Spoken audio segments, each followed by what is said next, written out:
बिस्मिल्लाहिर्रहमानिर्रहीम। जैसा कि आपको पता है कि चंद घंटे पहले एक हादसा पेश आया है जफरवाल नारवल रोड पर, जो दमथल के करीब गांव है दिल्ली के सादरे।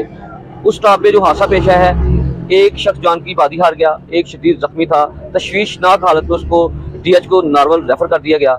और जो अरशद था वो जफर का रिहाशी था, वो सर पर चोट आने की वजह से मौका पर जाँ भाग हो गया। और रफाकत जो था वो तशवीशनाक हालत में, यानी कि शदीद चोटें थी, तो वो जख्मों की ताब ना लाते हुए अब पता चला है कि वो भी जाँ भाग हो चुका है। ये कीमती जानें थी, यकीनन किसी के प्यारे थे, किसी का भाई था, किसी का बाप था, किसी के खामन थे। ये सूरत हाल ये हम बता रहे हैं। अफसोसनाक वाक़या पेश आया जी। अब इस पर थोड़ा सा बता दें कि ये वाक़या किस तरह है कि ये दोनों जो शख्स हैं जफरवाल के रिहाशी, यानी कि खुशहालगढ़ का था रफाकत और अरशद जफरवाल का था। ये दोनों नारवल से जफरवाल की जानब आ रहे थे और जफरवाल की जानब से हार्वेस्टर शायद जा रहा था, तो दरमियान में तकरीबन यानी क्रॉसिंग करते हुए आगे कार आ गई। कार के साथ ये दोनों टकराए हैं और सर पर चोट आई, जाँ भाग हो गए। तो मैं यहाँ पर एक जो मेरे इलाके के शहरी हैं, बल्कि ओवरऑल हर बंदे के लिए ये मैसेज है कि आजकल आपको पता है गंदम की कटाई का सिलसिला शुरू हो चुका है।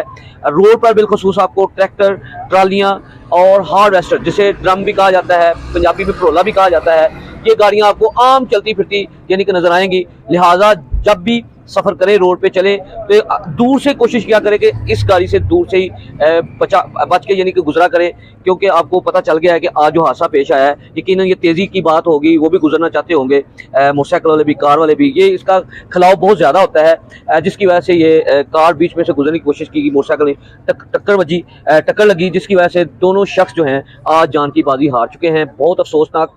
और यहाँ पर एक और मैसेज है कि बिलखसूस एक तो हुकूमत की तरफ से भी जो सख्ती की जा रही है हेलमेट पर, और हेलमेट जो है ना, ये हमारे लिए जान से भी ज़्यादा अजीज़ होना चाहिए, क्योंकि ये सर पर पहना हो तो यकीनन जब सर जो है ज़मीन पे पटकेगा, जिसको कहते हैं, जाके ज़मीन के साथ लगेगा, तो यकीनन ये हेलमेट जो है सपोर्ट करेगा। और हेलमेट भी जो है ना बिल्कुल नाकस ना लिया जाए, अच्छा थोड़ा सा लिया जाए ताकि वो आपके हेड को सपोर्ट कर सके। तो लिहाजा ये हेलमेट जो है ना बहुत ज़रूरी है, हेलमेट ज़रूर पहना करें। और जो मैंने 2 पॉइंट बताए हैं, रोड पर गाड़ियाँ चल रही हैं और एक हेलमेट की बात की है, खुदा के लिए अपनी जान, अपने प्यारों की जान और अपने बच्चों का सोचें।